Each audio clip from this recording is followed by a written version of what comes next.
Hey, it's the Sports Nuts, y'all.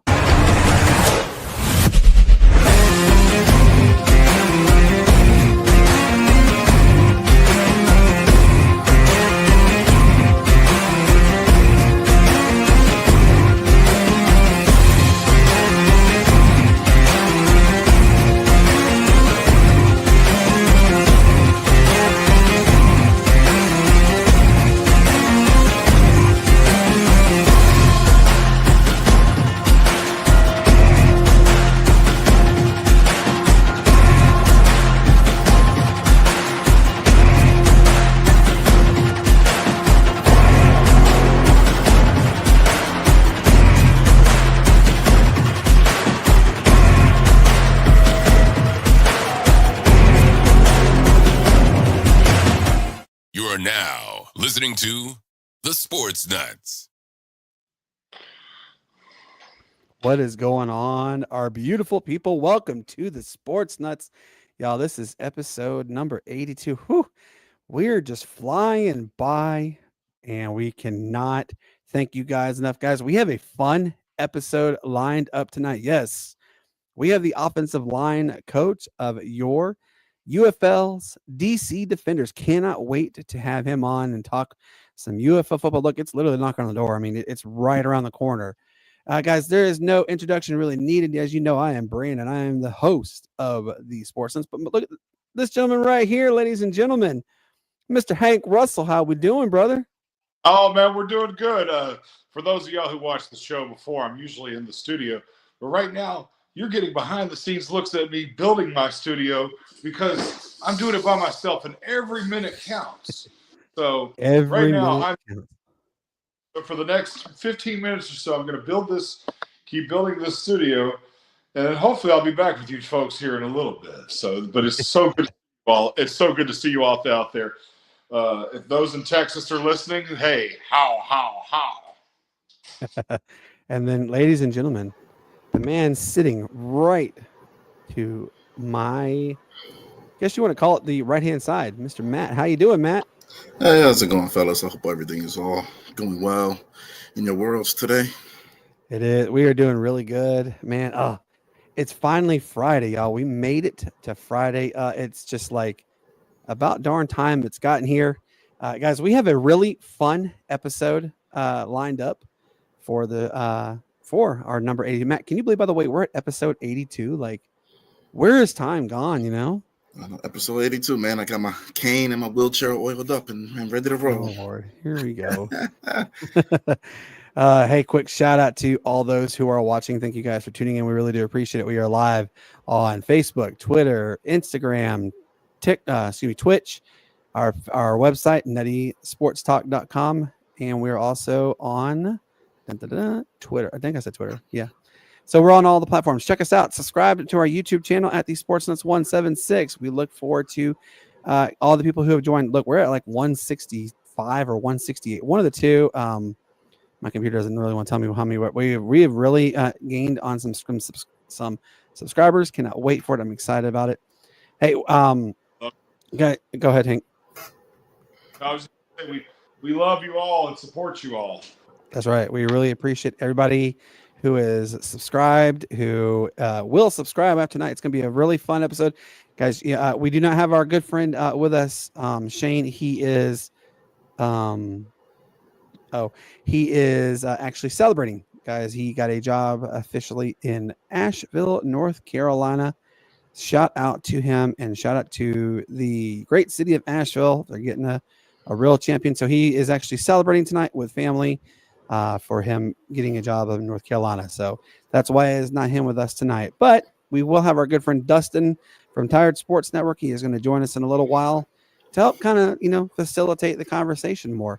Before we go any further, obviously, we got to give a quick shout out to our sponsor, Tequila's Grill and Easily. Look, just let them know you saw the ad tonight on the Sports Nuts, and you get 10% off of your next dinner plate. That's actually a really good deal. So here is our ad for tequila, and just don't mind Matt in the background. He will be pretending he's eating, so just enjoy.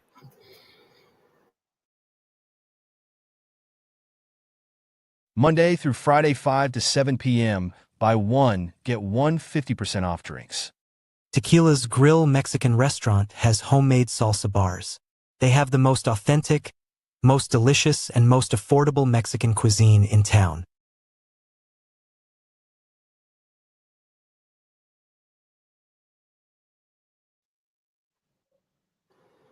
Yes, it is some of the best. Matt, let everybody know how much you enjoy Tequila's Mexican Grill. Oh man, great place, great establishment. Has all your needs, man. If you're in the mood for Mexican food, just they're the spot for you, man. Anything you need, top to bottom. Plus the alcohol is top notch. Yes, it is top notch indeed. All right, guys, we're not going to keep them waiting any longer. Without further ado, I give you your DC Defenders offensive line coach, Coach Cody Krill. Coach, thank you so much for coming on. We really appreciate it. How are you doing? Man, I'm doing great. Y'all got me hungry for some Mexican food right there. Hey, I can promise you, man, you don't just eat a little bit of tequila, you eat a lot of it. Yeah. They have a homemade salsa bar, like it's off the chain. It's so good. And I mean, let's see. The last time we were all of us together, it was plates. I had two. I can't tell you how. I think Shane had like 3 plates as well. So we devour ourselves some nice tequila restaurant food. All right, so Coach, obviously, the season is knocking on the door. It's right around the corner. I mean, guys, it's hard to believe that we're I think a couple of weeks away from the season getting going. Can you tell us what is the feeling around town about the UFL is starting back up again? Man, I think people are excited. I think spring football, is here to stay. I know it's been rocky over the past few years. So the things they're doing, we just moved into our new headquarters down here in Texas. So we're super excited. I think the quality of play is going to be phenomenal. Like all these teams have just unbelievable players, all have NFL experience, been in NFL camps. So just super excited for it. And I know our fans in DC, we got some of the rowdiest fans ever. I don't know if y'all ever seen the beer snake, but that's an awesome little video you can look up on TikTok or YouTube. Yeah, who has beer not snake seen at Audi Field, snake? man? Our fans get crazy. So excited to get down there March 30th for our first game. Absolutely. I mean, if you have not really seen the beer snake, then you're really missing out. I mean, Matt, you know the beer snake, don't you? I do, but go ahead and enlighten everybody else. So what it is the fans, that you get your plastic cups for beer, and then after you drink it, you stack them together. They start down I think it's in the end zone, and they work their way back, and it basically becomes like a snake of plastic cups. It's really funny how they do it. And Coach, how long did they get it last year? I'm trying to remember. I can't recall. I know it was pretty long, wasn't it? Well, and when I was there in 2023, it got pretty wild. It would get all the way up to the stands. I think it was about $15,000 worth of beer. They said to get it all the way to the top of the stand. So it was pretty wild. Our first game there in 23, they for some reason they decided to take the beer snake down. They made them take it down for this game. So we're playing Seattle, and we're actually losing the game. And they take they make them take the beer snake down, and man, the fans are like booing, going. And I was like, God, we're still in this thing. What's going on? And then so at that game, they were also selling these drinks that had lemons in them, and they took the beer snake down. So we're playing Seattle at the time, and I think we're down by like 4 points or something. And they start throwing lemons on the field because they made them take the beer snake down because everybody had these lemons. Well, they end up getting some lemons cleared off. Somebody chunks one right before the snap, hits the quarterback of Seattle in the head. He throws a pick six. We go up and got the momentum and won the game. So got to thank it. And then they brought the beer snake back, so it was awesome. Hey, shout out to that fan who threw the lemon. I know he was the game changer there. Yeah, you saved the game.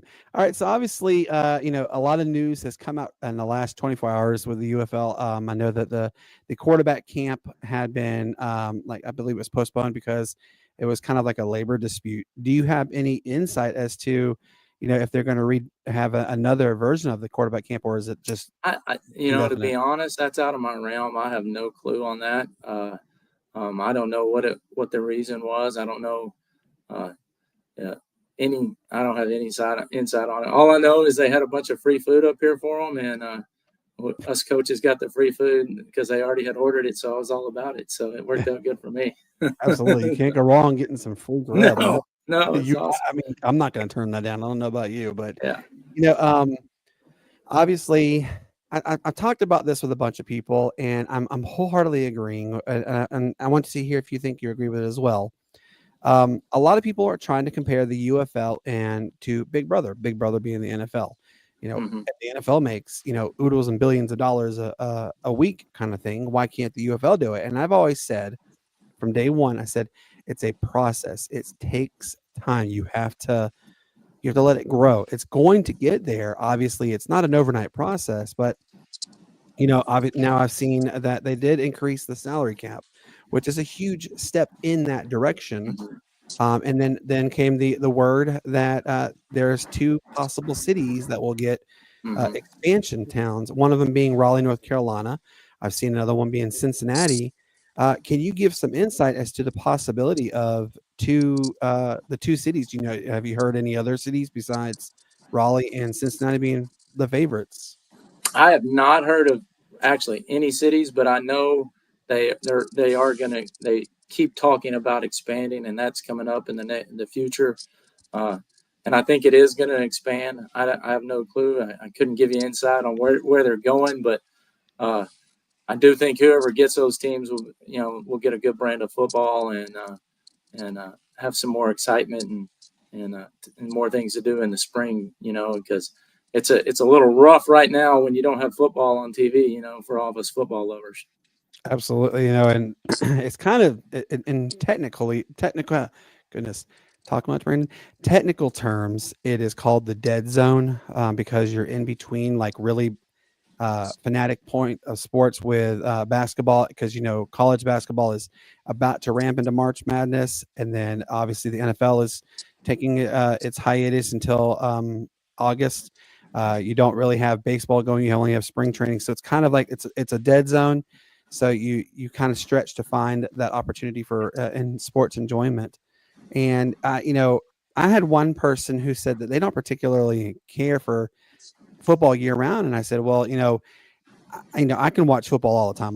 That's why we're called the Sportz Nutz. We're literally addicted to sports. We love every bit about it. But football is football is football is football. I played football. I loved it. I had a lot of fun playing it.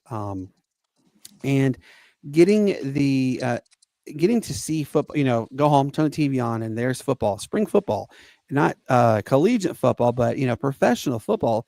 It's nice. It's refreshing because yes, they're not making Big Brother money, and their competition is more enjoyable, more exciting, more engaging. I mean, look at St. Louis. St. Louis is, one of the top-notch towns year in and year out for hosting the home games. No doubt. DC has got you guys have a lot of fanatical fans. Love every minute of it.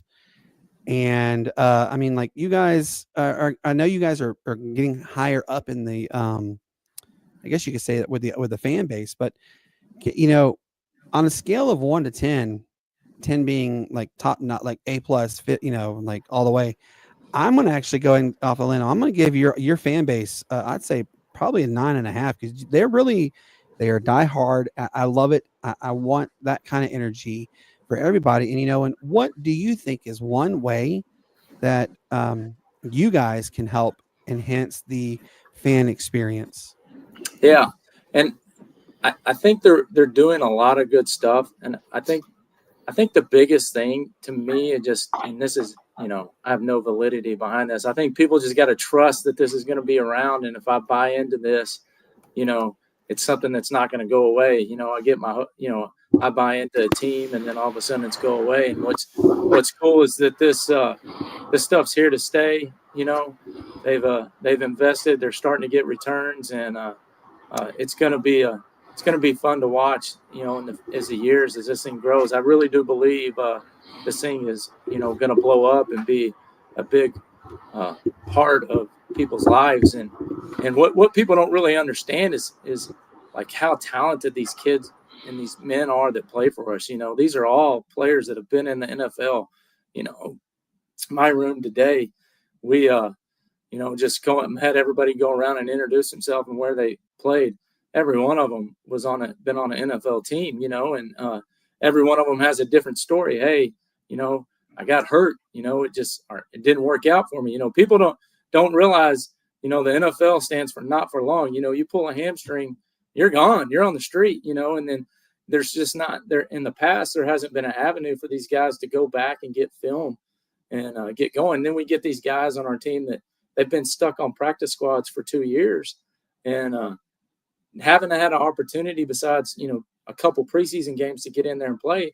And they got to go get film to create more value for himself. So I think this is just a great opportunity for, these guys to create value for themselves, get their self back to the NFL. There'll be several hundred of these guys get back into NFL camps, and there'll be several of them that make NFL camps next year.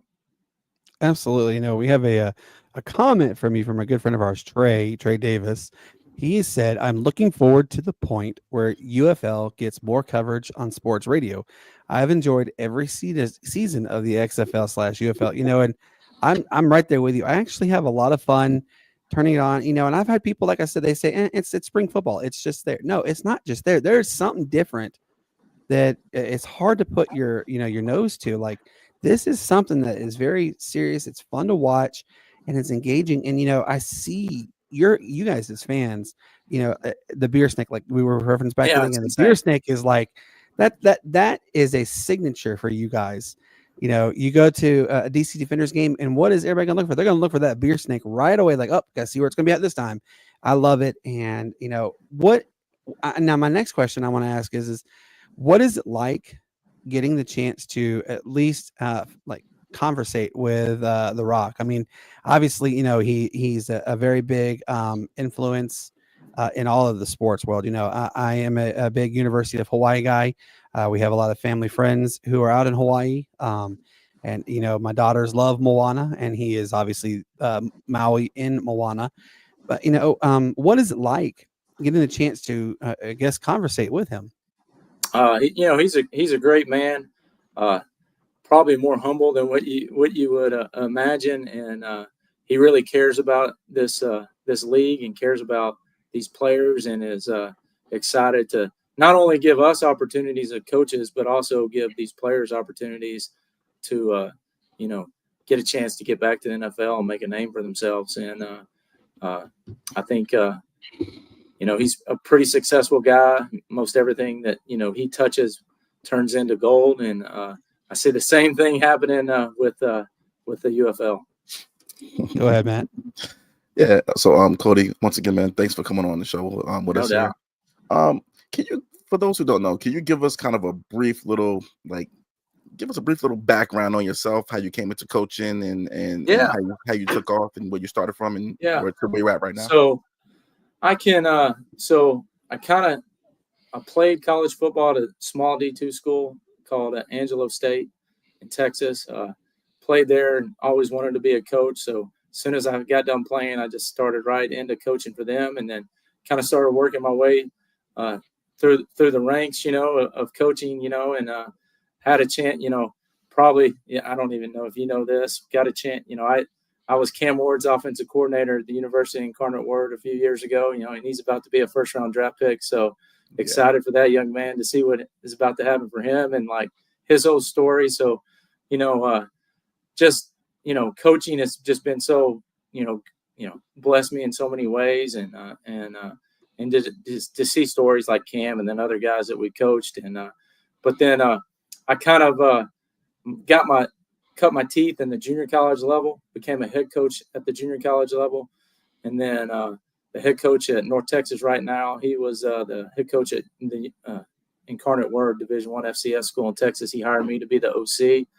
And we took over a really, really, really bad 1-11 football program, and ended up winning a conference championship. And then now those guys are, making deep playoff runs every year, ranked in the top 5. And then got a chance in 2022 to get on with the XFL at that time with Reggie Barlow, our head coach, and probably one of the greatest men I've ever worked for, great human being. But what was kind of crazy about this was like he has a lady that is a lawyer that like basically looks at every resume he gets and does like a little background check. Well, I'd actually coached her son.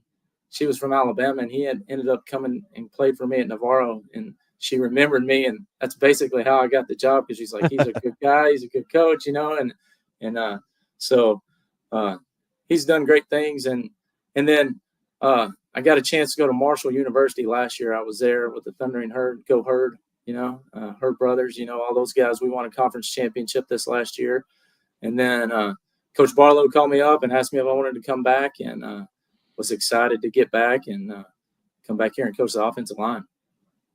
Absolutely, you know, and you know, it's funny you mentioned Incarnate Ward. I was the producer actually for Furman for almost 3 years, and loved it. I mean, I remember Furman playing Incarnate Ward in the quarterfinals, and 2022 probably. Yep. Yeah. And I remember them saying like, this team can score. They can, you know, it's like the don't blink and they will score on you in a heartbeat. And it was actually a really good game. I think Incarnate Ward came up on top against Furman, and it was a really close game. But oh man, it's so cool that you tell us you have ties that way. And, you know, and then you mentioned, you know, being at Marshall. I got to say this, you're very young looking. May I ask how old you are? Because you're pretty young. Well, I'm 46. I'm just aged well, I guess. I don't know what it is. So I'm blessed. See, I'm 40, about to turn 41. Matt will sit there and tell you I'm so old, I'm farting dust. But Matt, he's still in his 30s. So yeah, you know, 39. I'm almost there with you guys. He's still in his 30s. So come on now. But you know, it's interesting that you got in this coaching world so young. I actually, Matt will tell you this. I coached as well. I started out young coaching. I ran the run and shoot offense. You should know that offense is one of the most high-powered offenses there is. My idol is June Jones. I've met June Jones, love him. He's a great guy. And we actually have a friend of ours who comes on our show, is Coach Vince for the Michigan Eagles, which is an arena football team. And he'll tell you that if I could spread the ball from Atlanta, Georgia to Albuquerque, New Mexico, I would. That's how much I utilize the field. So I'm looking at you guys' schedule, and you know, I know obviously the UFL is a lot different than like traditional football, but the one game that I like to look forward to the most is obviously it's opening day. You're hosting the Stallions. Birmingham's a really good area. I'm actually from Mobile, Alabama. That was where I was born. So, you know, I have a little love relationship for the entire state of Alabama. But what is the mind frame going into this? You guys only have like 29 days left, I believe. I know. Until you're playing the Birmingham Stallion. What is the mind frame going into that game? You know, obviously they're a great team. Coach Holtz does a great job, and got to meet him a few times over the years, and he does a good job just about everywhere he goes, and he's just kind of been dominating spring football here recently. And yeah, you know, the biggest thing for us is to go out there and compete at a high level. You know, we want our guys, you know, we're going to control what we control, but like we're going to expect to score every time we step on the field. You know, they have a high-powered offense over there, so we know we're going to have to score a lot of points. And what we're really looking to do is getting back to what we were doing back in 23 when we went 10-2 and had a great run that year and won the North Division, and feel like we got better in a lot of good places.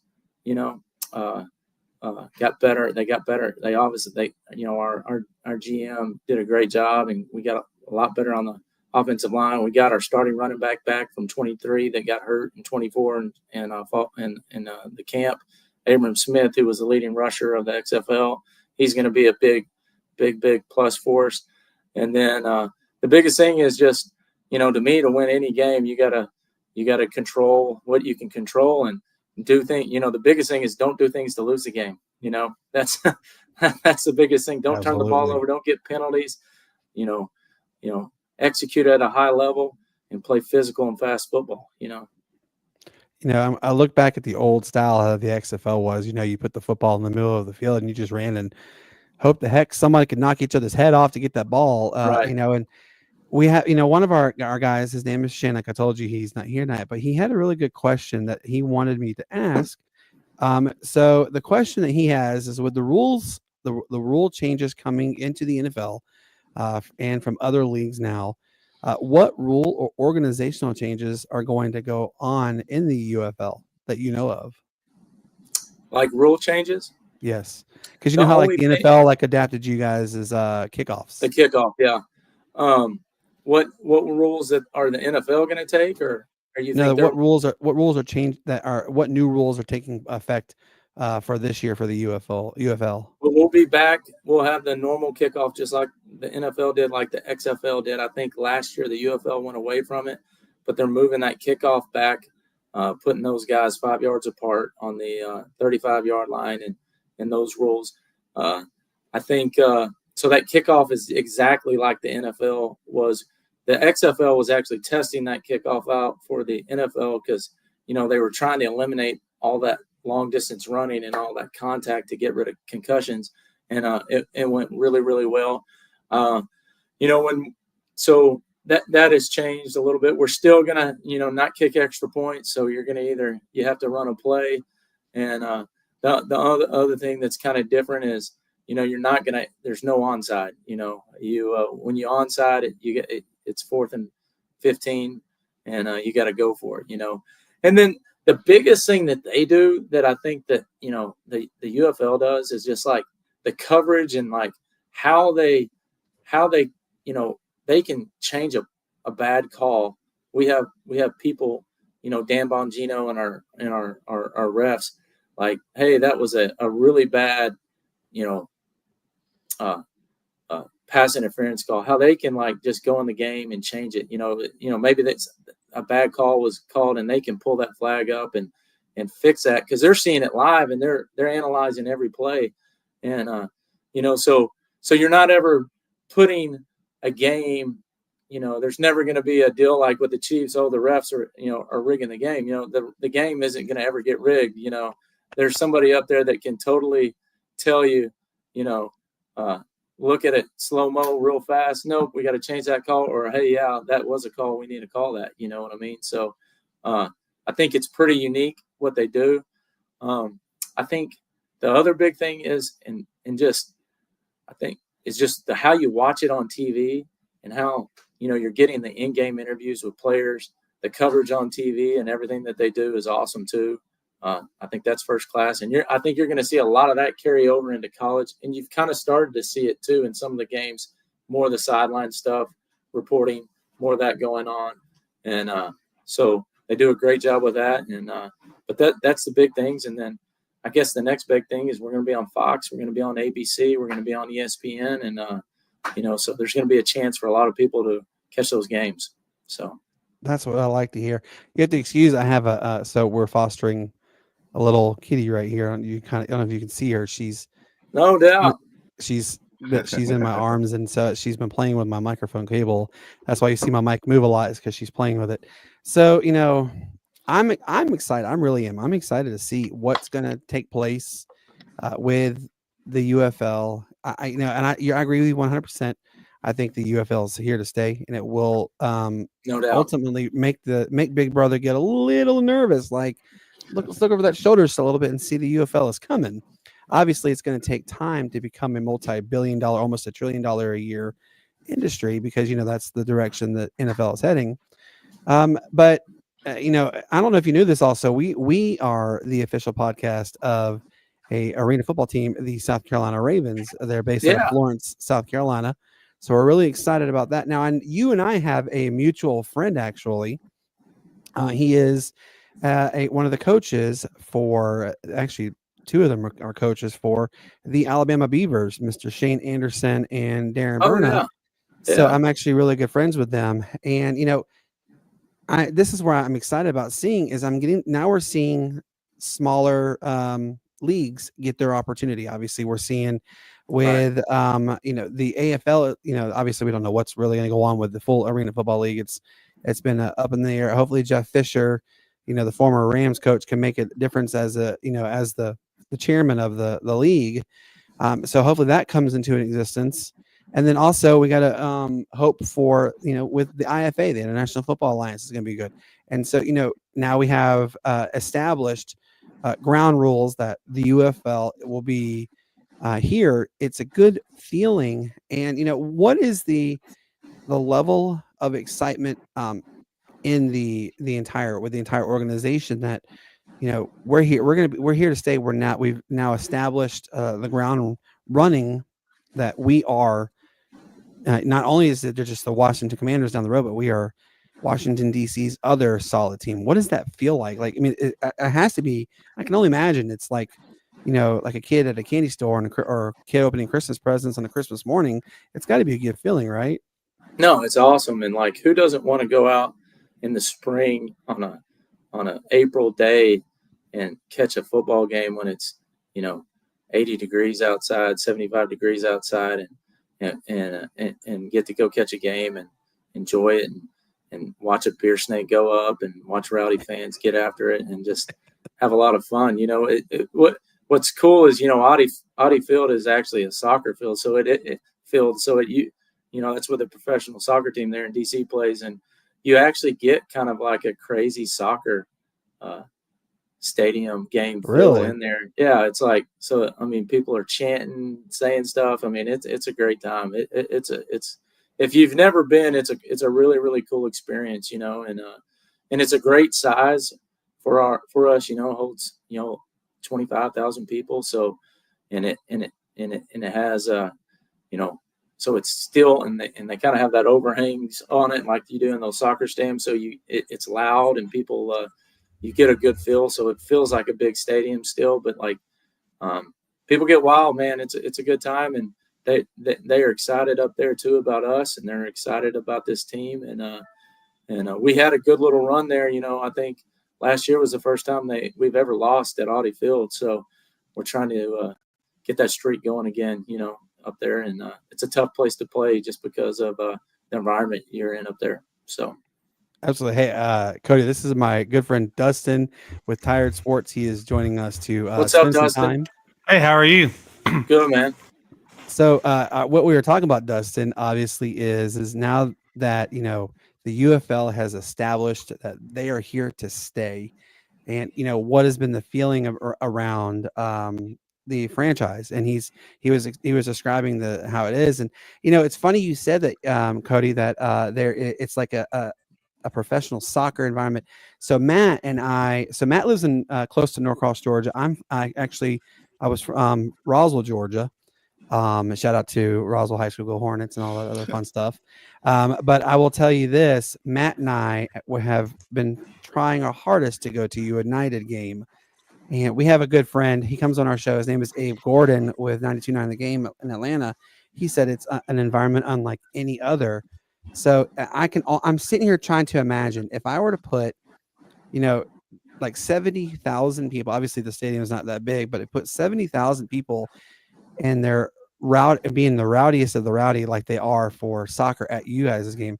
I can only imagine how deafening it gets with 30,000. No, it's people. Amazing. It's a great atmosphere, and people, they have a great time. They dress up. It's the outfits you see people in, up there and how they're dressing up, it's pretty cool. So it's a good time, So my wife and I, my daughters have spring break coming up, actually. I have 4 girls, and Matt has a daughter as well, and Dustin has kids. So my wife and I were like, well, what do we want to do for like spring break? And one of the things that I had mentioned was let's go to Washington, D.C. I went when I was in 8th grade. I'm a history buff. I love, learning all types of things about the, American history, the Revolution. Matt will tell you I was kind of a dork when I would talk about it. Like, I mean, at my age, I would still sit there and be like, hey, did you know this happened to this? And Matt would be like, I really don't care because you're just talking about it. But, with the guys' games coming up, there's a real good chance I'm gonna pitch the pitch to my wife and say, hey, let's go to a couple of Defenders games and really no doubt, man. I'll slide you some tickets, man. Just let me know. Hey, I'm down for it all the way. Oh man, that's gonna be. I love environments like that where, it's pure. Some places that I've gone to, it's people are just there. They're just there because Yeah. they're there. It's something to do on a Saturday afternoon or Saturday evening. What the heck? Let's just go and spend $10 and just sit there, and that's a very common theme with a lot of like smaller leveled sporting events. We have a minor league baseball team here, the Greenville Drive. They're the single A affiliate of the Boston Red Sox. There have been times that my daughters and I and my wife will go, and we're really into it. We absolutely are like, we're like locked in the entire time. But you look to your right, you look to your left, and you hear just people there's blah, blah, blah, blah, blah, blah, not really paying attention to get a hit. Oh yeah, that kind of stuff. It brings down the morale in the fan base. Like, you're there, come have fun, enjoy while you're there, because it's a different type of experience. And I love to see that your fans are so passionate. Now, do they allow tailgating at you all's field, or is it like not something you'd see traditionally like you would in like other leagues? To be honest, I have no clue on that, because we get there, we come in. I know there's always people there when we get there. I don't know if they're tailgating or not. I don't recall there being tailgating. There could be, but I think everybody's going to like little local bars and stuff, and then they slide over. It's right next to the Nationals baseball stadium, so there's a lot of little spots people can go to. So they kind of hit that up and then slide in and come to a game, So they come to the game a little 3 shades from the wind. No worries. And no they worries. get the beer snake going, right? And that kind of fun stuff. All right, so tell people what I know you guys say don't look ahead, but there has to be certain games that you guys circle and say this is the game that we have to worry about the most. Can you kind of elaborate, like what game or games that you think obviously, I mean, they're all good games, but which is the game that you are circling the most to say, I cannot wait for this matchup? I mean, I'm excited to go play Birmingham. That's the first game of the year. You want to start off right. You want to get rolling on the right foot. But then just any game in our division, we want to come out on top against those guys, and the guys at San Antonio, Wade Phillips does a great job there. So, they're always fun to play. And I have some buddies. I have a bunch of buddies on that staff. So that, if I had to say, besides the Birmingham game, I'm really excited about the San Antonio game. I've coached with a couple of guys on that staff, and then have a couple other buddies on that staff. So it'd be really fun to go compete against them and come out victorious against those guys. A little chip on the shoulder, right? Just a little. Yeah. Have a little bragging rights against my buddies. Ain't nothing wrong with that. Look, it's funny you mentioned San Antonio. So our guy Dustin here. Dustin, tell them where you were located, man. I'm located in East Texas. I'm about 2 hours from Dallas, and I'm about an hour from Shreveport. And I'm a big San Antonio Spurs town? fan. I've been in Beast, Texas before. As they call it. Well, technically, I live in the city of Glaywater, but I know where Glaywater is. That's where I reside. I've recruited Glaywater High School many times. Oh, really? Yeah. So I actually I live in Union Grove School District. I live right by the school, which is right. I mean, it's right there. Yeah, I'm a big San Antonio guy. Speaking of the UFL that you're on, we actually had a UFL guy on. He played at the Houston Roughnecks. He plays he's actually on the Saints roster now. That was a pretty cool experience. Got to I didn't know much about the UFL until we talked with him. He went to Gilmer High School. A lot of good players out of there. Jeff Traylor. Whew. Yeah. There's a lot of my nephew played there, which was really fun to watch. He's actually their all-time leading tackler still to this day. Over 200 tackles in the season. I think it was 210, which is insane. Holy moly, that's a lot of tackles. Yeah, he was a Mike linebacker. He was insane. But of course, they unfortunately had to play Carthage and State, and well, that went as expected. Yeah, I'm sure you know much about Carthage. Carthage has some boys every year. They roll out, and you're like, how's this team from a little bitty town in East Texas? Man, I'm gonna tell you, I was just in that town yesterday, and it's nothing. You wouldn't even think that they would have a football team. I mean, that's how small it is. Yeah, but they got a big old indoor facility and unbelievable facilities. It's a pretty cool spot. The head coach has been there 15 years and just won his number 10. I mean, yeah, he does an unbelievable job, man. They put out 4 or 5, college Division I guys every year, and Mm-hmm. that is always if you're recruiting East Texas, you're going to spend a lot of time in Carthage. I know that. Yeah, there's and Gilmer. You spend a lot of time in Gilmer too. Hey, there's I could put someone on the map for you right now for the future. He's from France. He's a sophomore there. He's 6'9", like 300. Ooh, Dang. grief. And there we go. And so what happened was somebody actually, like, I don't know how the rules are, but they brought him. They were vacationing in France, and they saw him, and they were like, they did the process and brought him to United States and brought him to Gilmer, Texas, of all places you can go. And he had to play JV last year, which was what it is, but he's gonna be on varsity. I just seen a picture of him the other day. That's crazy. He's massive. He already has. And there's such good coaches over there in Gilmer, man. They'll get him coached up and get him going. You know. Oh yeah. He already has.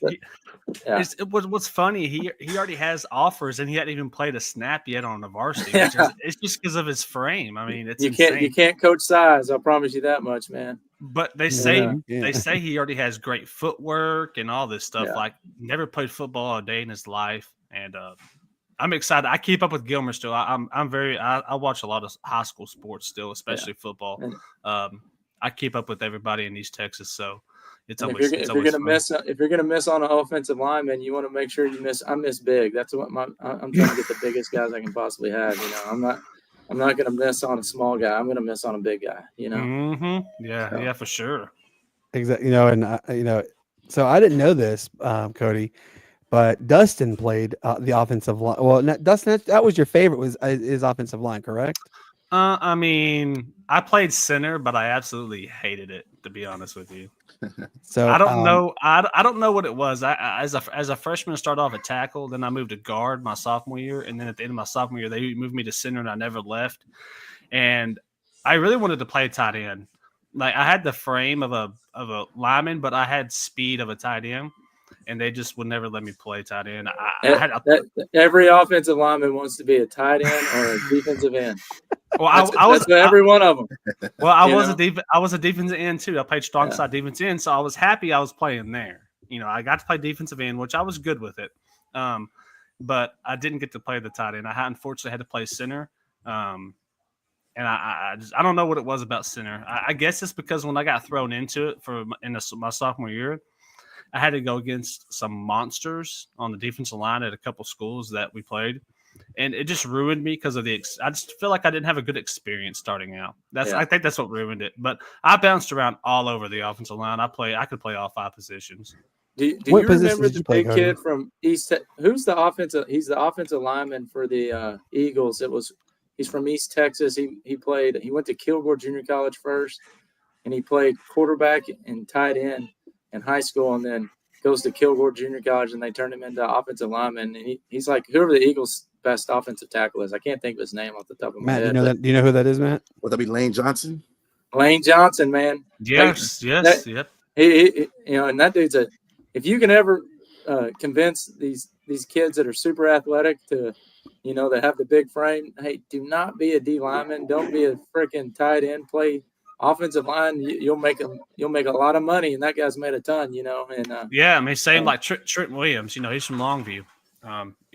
He's played for the Redskins, and then obviously he's at the 49ers. I mean, he's a phenomenal offensive lineman. And there's been some people come out of East Texas. I mean, just in general. John King might be my favorite high school coach ever. Man, they got rough. I know awesome. These guys, these other two guys, they're like, "What are y'all talking about?" We're like, "No, Ransley, you're enjoying it. It's crazy over Texas high school football." I'm telling you, John King is a dude, man. Like Dustin and I talk sports all the time, and he'll talk. We talk about high school football. Like, he'll tell me, "Hey, this is this person, and this guy's doing really good." And I'm like, "See, everything is bigger in Texas. It really is." Oh, it is, man. I'm from Georgia. And we have really good players who come from Georgia. Jermaine Phillips. He played for. He was one of the best safeties to ever play at the University of Georgia. Won the Super Bowl his first year ever in the NFL because the starting safety at the Buccaneers got injured. So like players, there's a lot of good players, but there's just something different about Texas. And Matt will tell you this too, Cody. There is a high school in Beaufort, Georgia. Matt knows this school very well because they just opened up their $50 million football complex for a high school. Awesome. It's not really common, especially in inner city school, basically. Well, it gets even better because the baseball field that Beaufort has is I think it's a $30 million baseball complex. Their softball complex is a $26 million complex. Their basketball gym is like a $20 million facility. It is insane. They have their own indoor practice facility for the football program. They have a specific film room where, I mean, it kind of reminds you of like you're in a college or heck, even an NFL franchise. It's crazy. And, when I say, I told Dustin this and he's like, oh, Dustin, what was that school you told me that had the, has that $10 million baseball football field?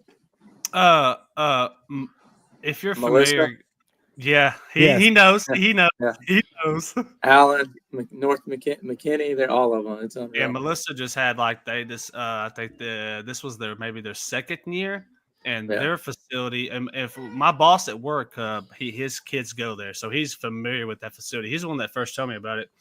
That football stadium is. I mean, Allen has a good one, of course. Allen looks like a freaking college stadium, man. It does. That's crazy.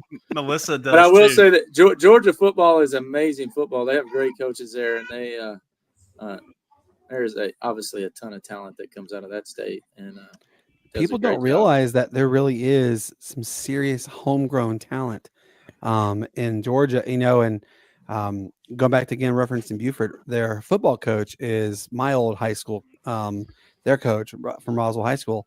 And, people didn't know this, that coaches now are starting to get paid like college coaches for high school. Well, and the Roswell High School coach, when he transferred over to Beaufort, he was getting paid like $2.5 million a year just to coach. And plus he gets his teacher salary. And I'm like, good gracious, that's high. My wife, she could not believe that. And I was like, no, it's real. And then the coach that just left Roswell High School to go to Lee County, not Lee County, but he went no further. I'm trying to remember where he's from, where he went to, but he just got a big, massive contract for high school. And it's insane to see what is going on in the world of athletics, and Matt has asked this plenty of times. And one question that I have also with it is, college has the NIL. It's here to stay. And now they're starting to do it NIL in high school. Mm-hmm. Does NIL take effect on the UFL's players, perhaps? No, That's no, good. It's because it's just like, name management.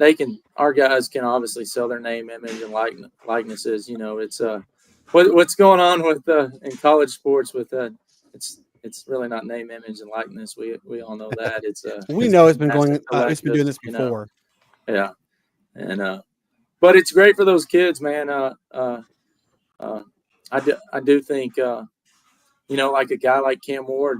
That's a good example. He went to Miami. He probably would have gone if he didn't have a chance to go to Miami and make the amount of money he made. Probably would have gone to the NFL.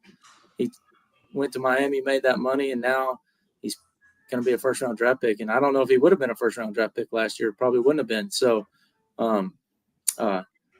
it's there obviously has to be some sort of regulation with it or something.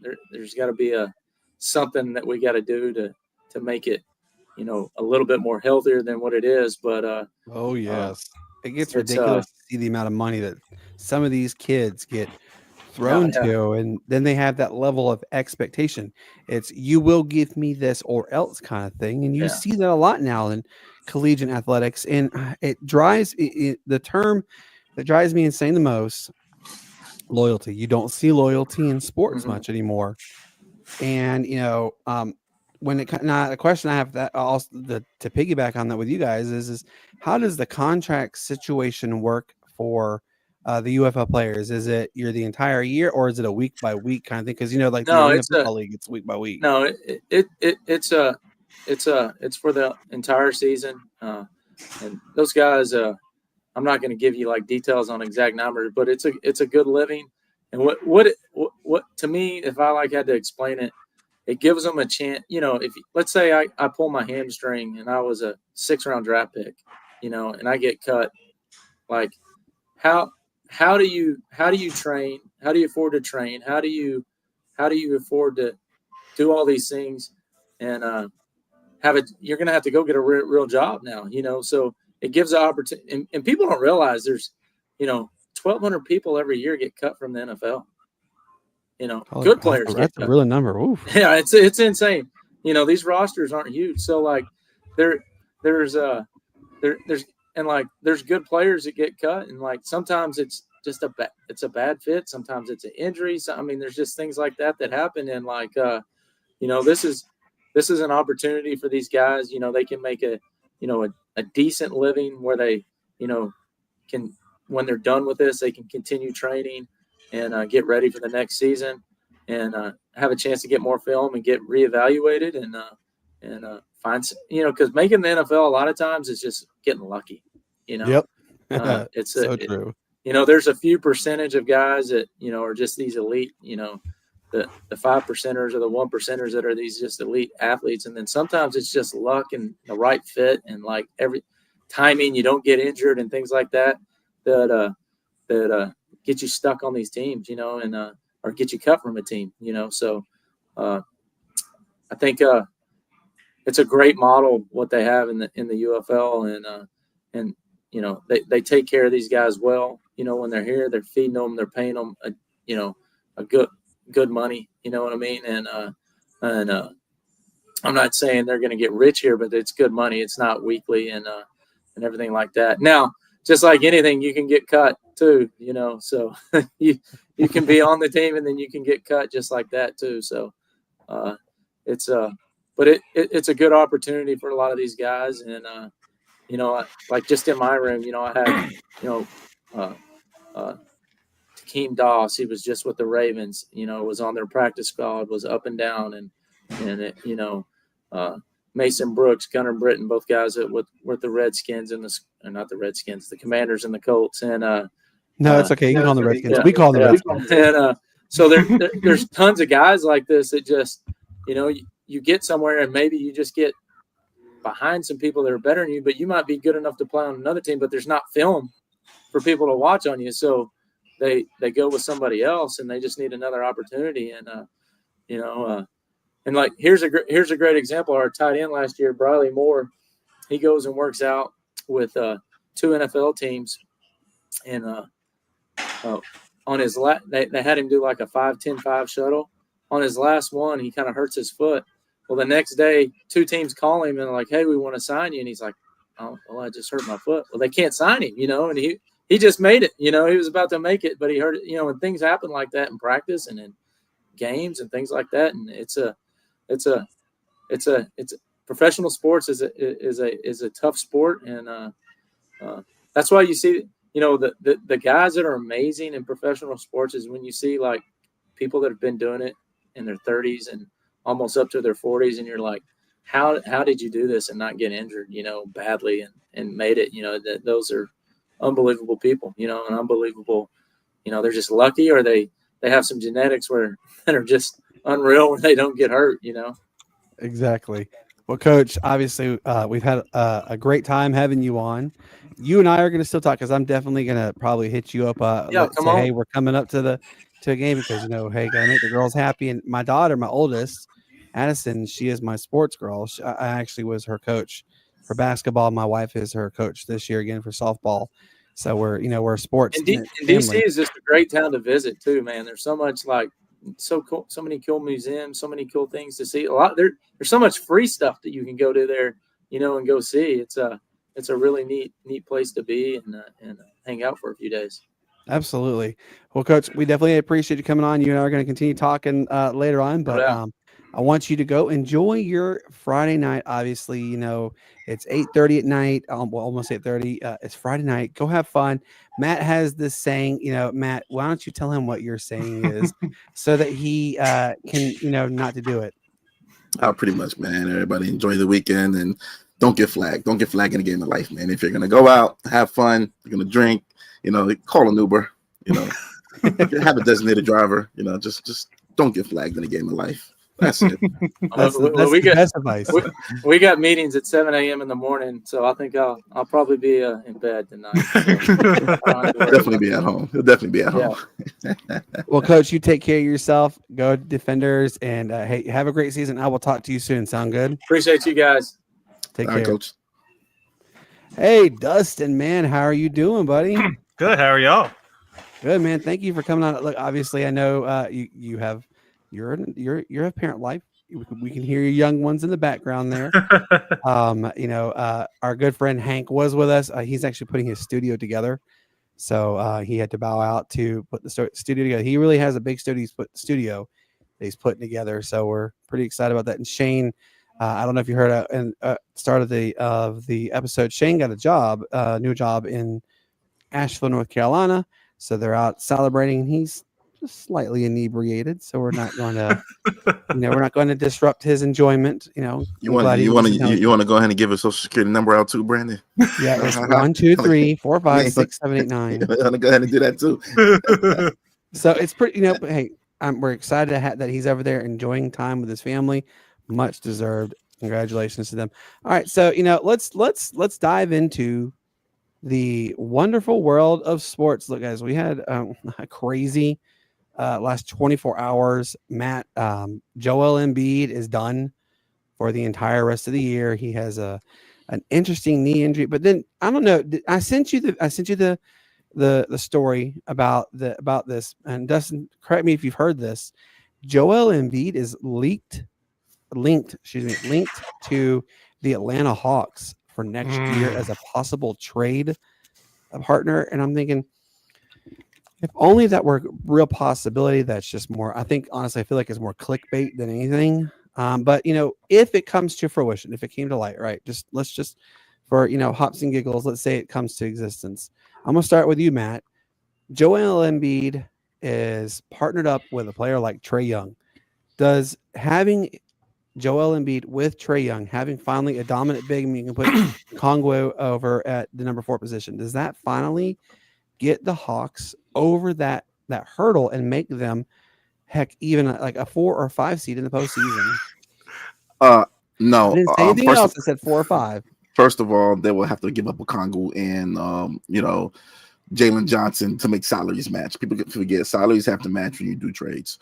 And no, it can't be a one-sided salary. They can't do that. Salaries have to match, and they can only be off by a certain percentage, if I'm not mistaken. That was put in one of the latest collective bargaining agreements. But no, again, they would have to give up. They would have to gut the roster to get Embiid. He costs too much, and I don't want to give away that much for a headache for somebody who's going to play 20, 30 games a season. Talented player, one of the most talented players the game has ever seen, bar none. One of the first bigs really that stepped out and was hitting shots consistently from the center position. They can also go inside and dominate. But I mean, honestly, again, you will have to give up a Kongwu and Jalen Johnson plus draft picks plus other things for him, and I'm just not willing to see that. But if we're gonna go ahead and live in a fantasy world, of course, the pick and roll with Trae Young and Joel Embiid will be deadly because Joel Embiid can pick a pop. I mean, but in reality, it's probably not going to happen. I got to say here, and like I said, let's just for hops and giggles say it happened. Say Atlanta's ownership, which they're absolutely petrified to do anything. And remember the term I brought up earlier in the season of season 3. I said, there is a term in Clemson. Everybody knows it all too well. It's Clemson is Clemsoning. They're known for like dropping the A-ball, sucking, whatever you want to call it, right? All right. So in Atlanta, everybody knows Atlanta Hawks. They look great on paper, and it looks fantastic and beautiful. But Matt, what does Atlanta do? They disappoint you. Atlanta's going to Atlanta. Atlanta's going to Atlanta. They're going to disappoint. I mean, let's just go ahead and get rid of our. Hold on. But don't get us wrong. We still root for them and we want them to do well. It's just that we're kind of realist at this point. Sorry, Brandon. No. Our good friend Brandon Leak said the same thing. Remember, we have a short out there, and I implore you guys to go take a look at it. Brandon Leak said, and I quote, "If the Atlanta Hawks don't make any monumental moves, they're going to be right back where they've been year in and year out." Exciting to watch, confusing to care about, basically, because they're going to stay in the same position. Ladies and gentlemen, early on in the season, Atlanta was bowing for that possible 5th position in the postseason had it started right then and there. But Matt just alluded to, Atlanta did what Atlanta does best, and Atlanta, and they're barely hanging on to that 9th position yet again in the stupid play-in tournament. So obviously, yeah. But, it would be nice to see a player of Embiid's caliber on the Atlanta Hawks roster. I don't want him. Matt, you hit the nail on the head. He is a headache. He's an absolute headache. He's an eyesore. Hank had a sty recently in his eye. That's kind of what it's like. Joel Embiid, he is the most he's the most consistently inconsistent NBA professional there is. And that even compares against Zion too. I'm sorry. No, we're not going to do that, Brandon. We're not going to do that.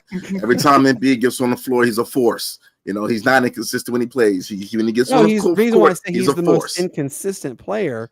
Health-wise. Health-wise, because he never. You definitely had. Yeah, okay, you got that.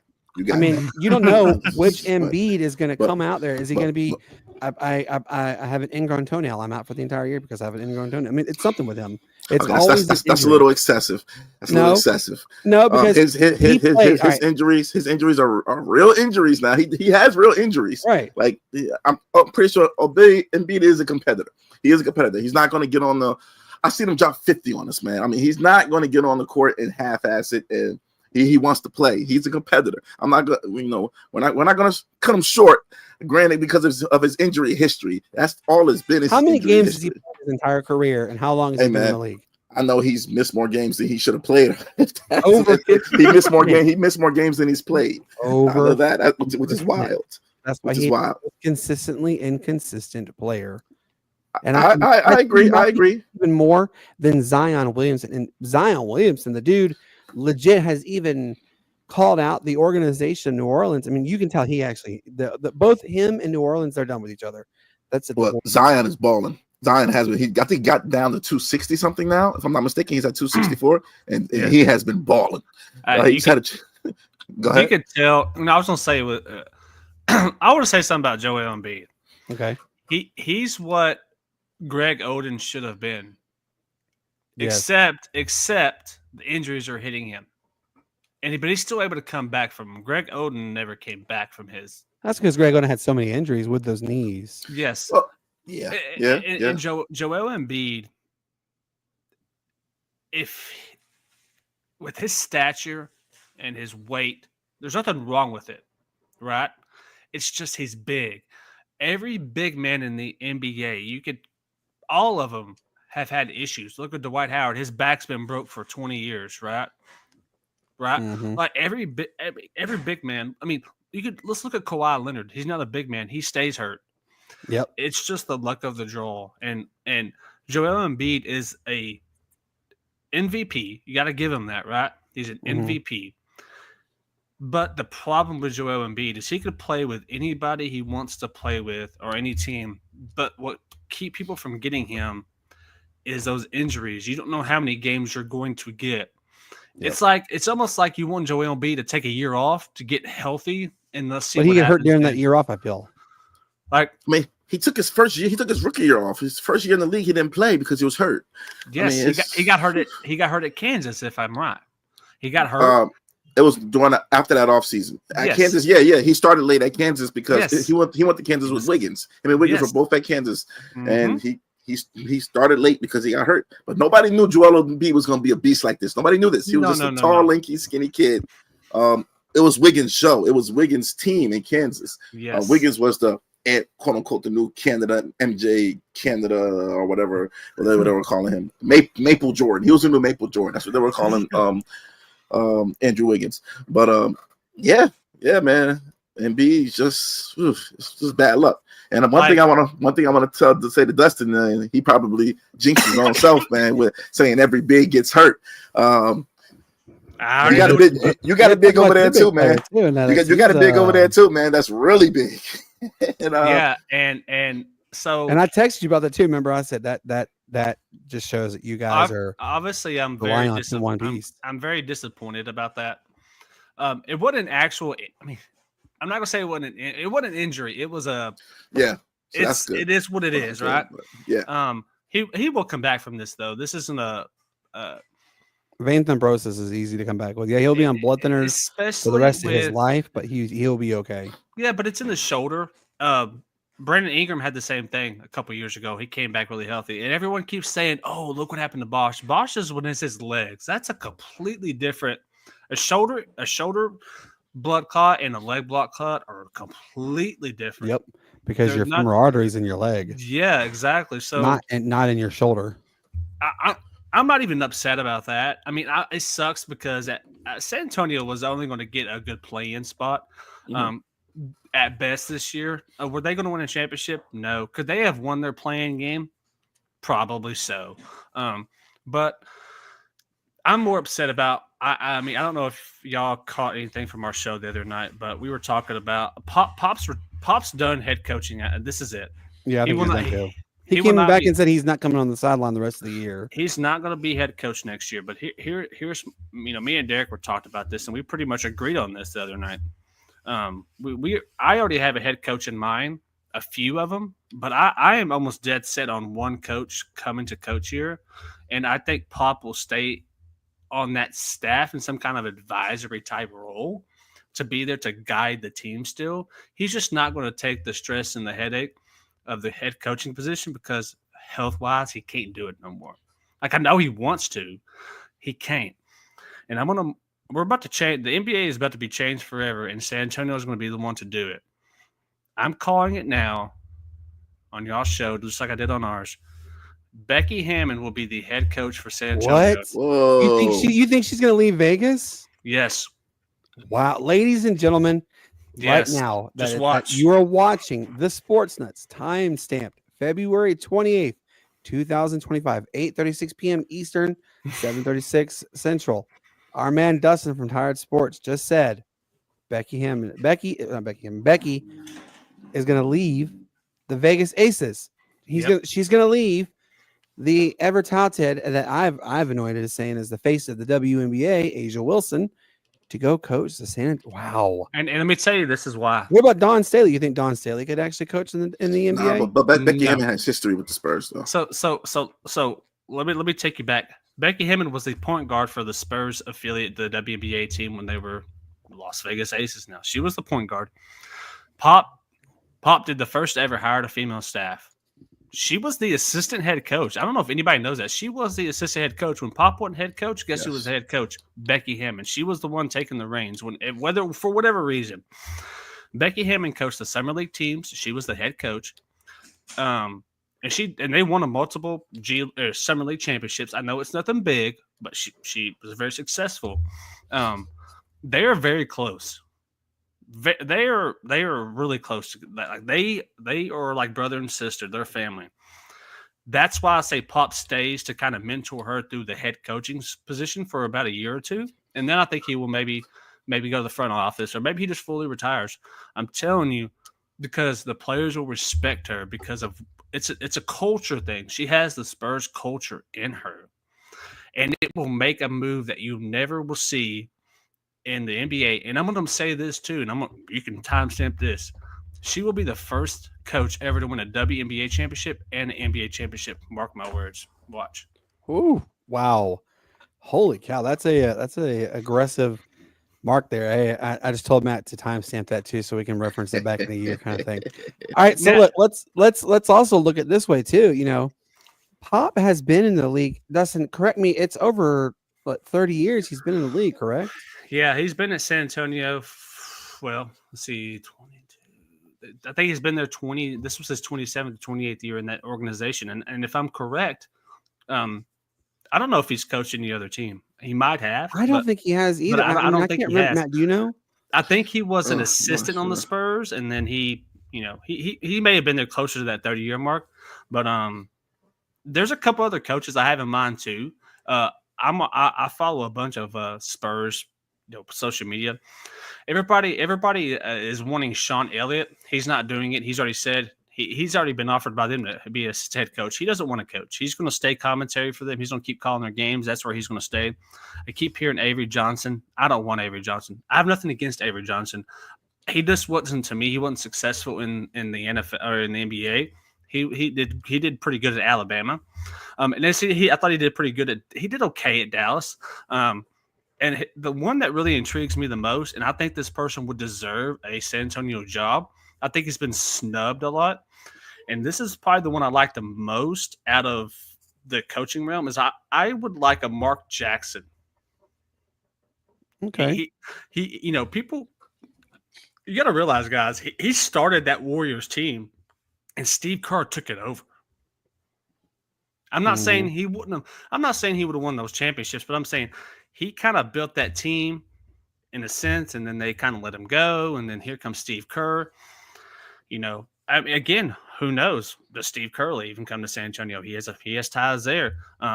Another person on the staff now. There's two people on the staff now that I think could take it, but I'm really stuck on Becky Hammond.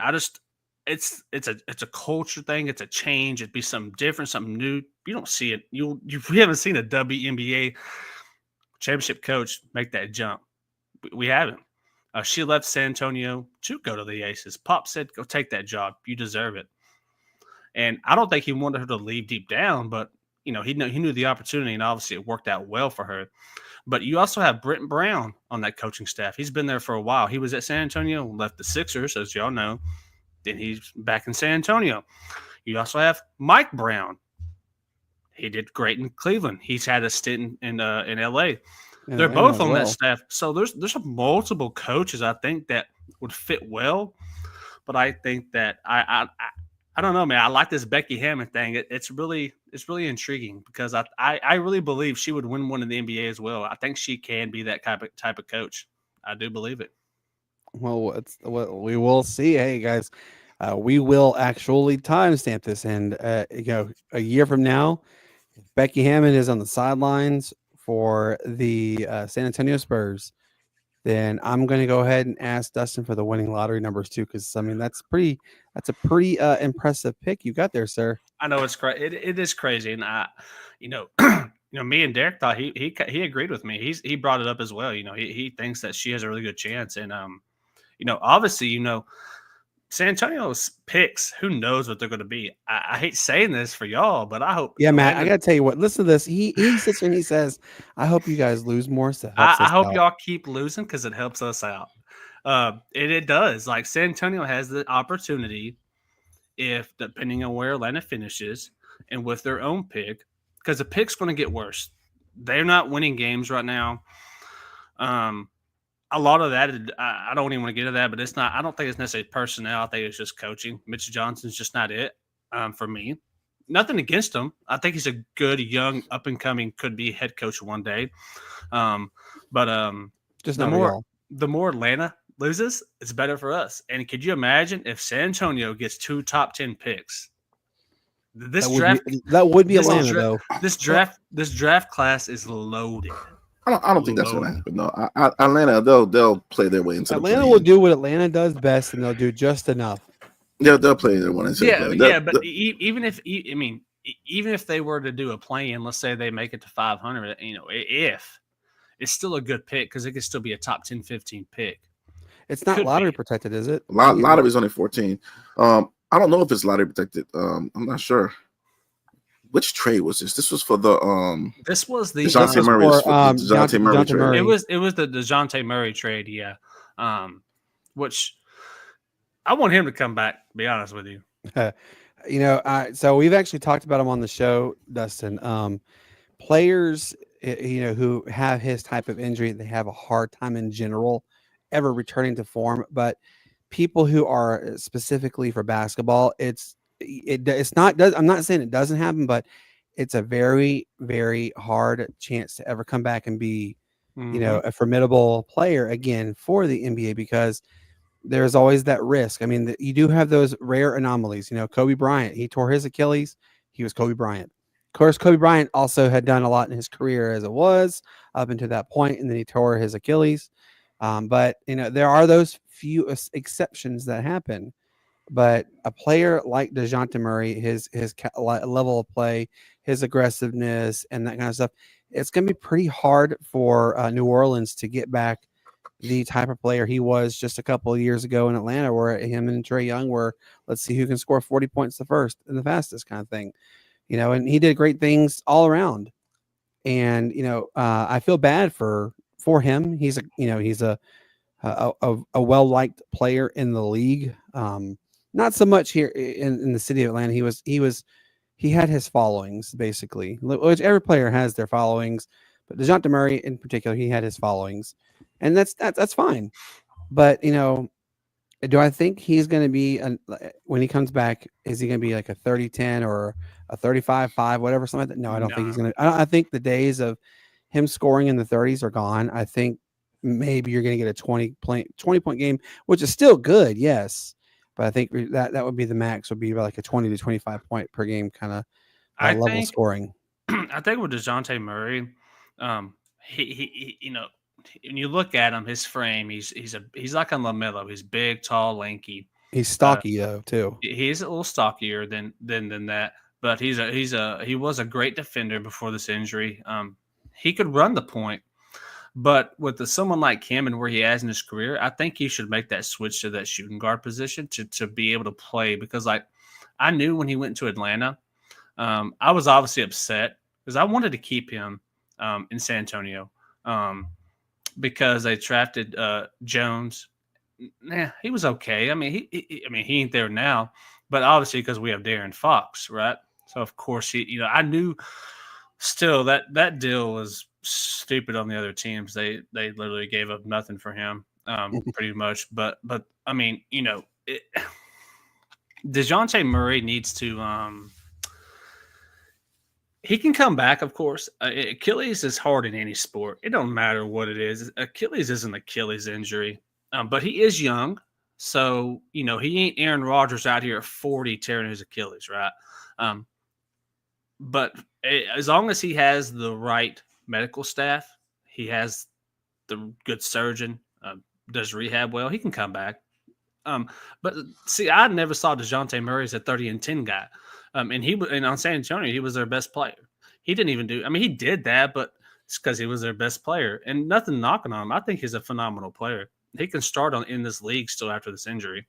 I would love for him to come back. If he would be willing to make that transition to a shooting guard, he just couldn't play point guard on this Spurs team. He couldn't play point guard on the Spurs team. So would you have him start over Stephon Castle?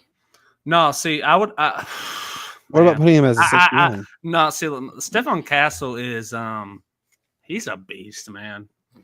People talk San Antonio. You first think Wemby and Fox. That's the first two you bring up. No. So people listen. San Antonio drafted Rob Dillingham, traded him, and I was good with that pick. I wasn't mad. Yeah. And then when I saw them pick Stephon Castle, I was like, he's going to get. I already said this. He's going to get Rookie of the Year, and he, in my opinion, he should have won that dunk contest from pure dunks. He didn't use props. He just dunked the ball.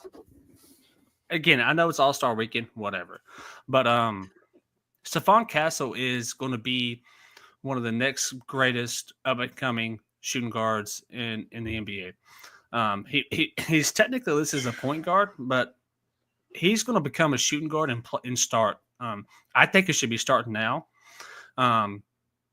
He's to me, he's just that good, and he's only a rookie. He's only going to get better. I'm telling y'all, again, time step, but San Antonio wins one in the next 5 years. I guarantee it. Whew. I mean, it's a deep league, man. It's a real deep league. They're going to have to make some more changes, of course. They're they're missing a big man, but I'm going to tell you something. They just signed Bismack Biyombo to a full contract. I am so happy about that. With Wemby being out, you're seeing what he can actually bring to the game still. Is he your fix? No. Listen, I don't know how this happens. I don't think it will happen. I know what you're going to say. You already know where I'm going. It might happen. And it might. That's why I say it might happen.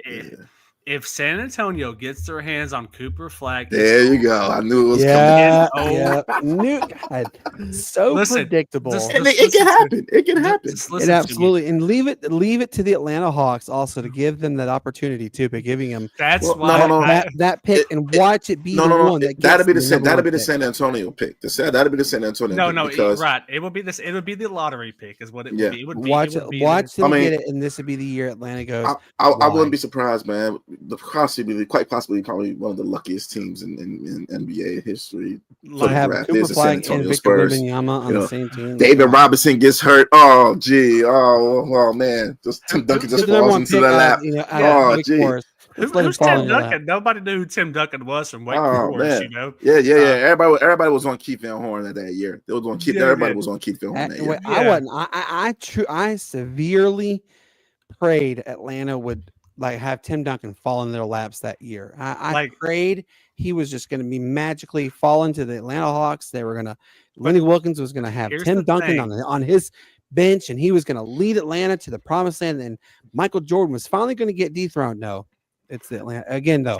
But Atlanta doing Atlanta things. Tim Duncan he's a Spur player. He's a once in a lifetime player. If Tim Duncan goes to Atlanta, is Tim Duncan still Tim Duncan? I'm not knocking that organization. I'm just saying because we are. We're knocking down organization. Absolutely not. We can do that though.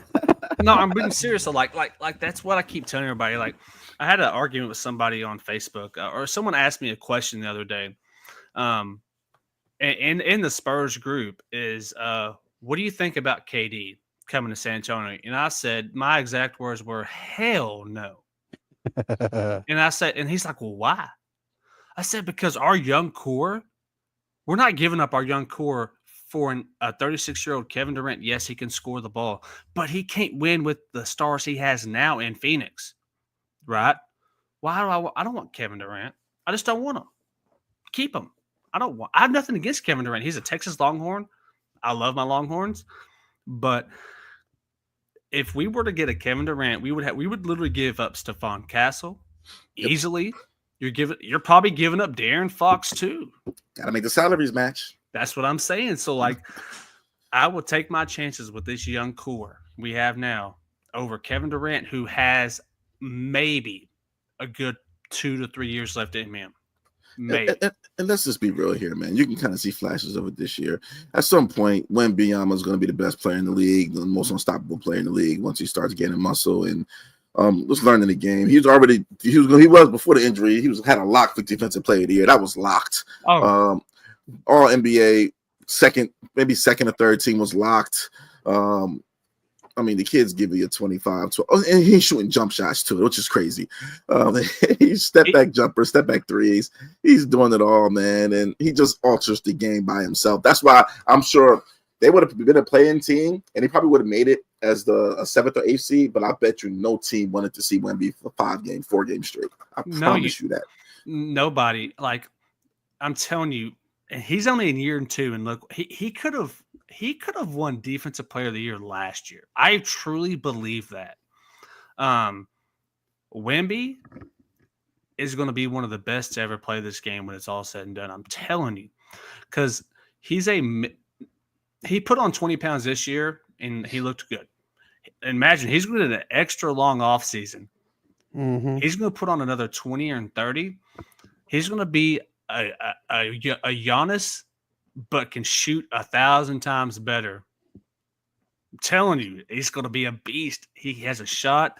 He just has to get more consistent. I think that's just the young basketball player in him.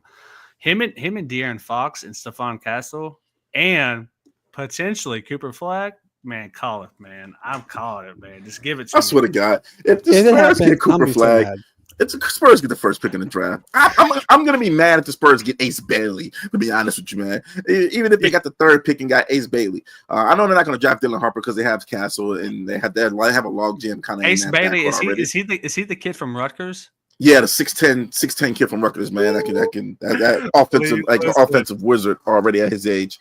Yeah, if they got Ace Bailey, I think they'll be more dangerous. Honestly, I think they're more dangerous with Ace Bailey right now. I think Cooper Flag is more of a stat stuffer. Cooper Flag will, man. Guys, it'll be disgusting. Either way. I think you guys are going to end up with Ace Flag instead. I mean, I don't care who they end up with. I think they're going to get Cooper Flag, Matt. And I say this because the Spurs remind me of kind of like the Bill Belichick Patriots. They go find the players that no one looks for. Like obviously Wemby, everybody was looking at, but it's because he was Wemby. But the Spurs find those players. Look at their history. They found Bruce Bowen, they found Brent Berry, they found they brought in Boris Diaw when he was a little fat 6'9", but could pass the ball. They find those players, Matt Bonner, the Red Rocket, they Thiago Splitter, they find those players. They're very heavily overseas. There's that kid that's going to BYU next year that he said he wanted to play for San Antonio. There's the market people. The thing that's going to attract San Antonio is people are going to want to come here now.